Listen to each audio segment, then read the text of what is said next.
ইরার কথা রেকর্ড করে পুলিশকে শুনিয়ে সেনগুপ্ত পরিবারের সম্মান রক্ষা করলো ভিক্টর। হ্যাঁ বন্ধুরা, আমরা এমনটাই দেখতে পাবো অনুরাগের ছোঁয়া ধারাবাহিকের আগামী পর্বগুলোতে।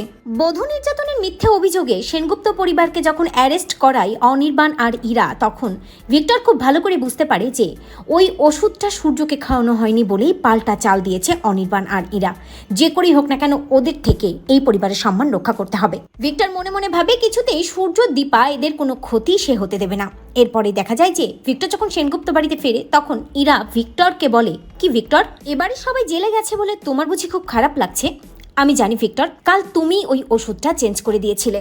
ইরার কথা বুঝতে পারে ভিক্টর, তাই ভিক্টর চালাকি করে নিজের ফোনে রেকর্ডিংটা অন করে নেয়। অন্যদিকে ইরা ভিক্টরকে বলতে থাকে যে তুমি যতই চেষ্টা করো না কেন ওই সূর্য সেনগুপ্তকে তুমি বাঁচাতে পারবে না।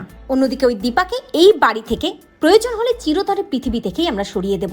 নিজে বাঁচতে চাইলে আমাদের সাথে হাত মেলাও, আর ওই পেন ড্রাইভের হদিশ আমাদেরকে দাও। ভিক্টর কোনো কথা না বলে মাথা নিচু করে ওখান থেকে চলে যায়। ইরা ভেবেই নাই ভিক্টর বোধহয় তার কথায় ভয় পেয়েছে। এরপরেই দেখা যায় ওই রেকর্ডিংটা দীপাকে গিয়ে শোনায় ভিক্টর। এরপরেই ওই রেকর্ডিং নিয়ে দীপা আর ভিক্টর চলে যায় পুলিশের কাছে। তো বন্ধুরা, তোমরা এটাই চাও তো যে এভাবেই যেন ইরার থেকে প্রমাণ নিয়ে পুলিশের কাছে মুখ খোলে ভিক্টর? কমেন্ট করে জানাতে ভুলো না।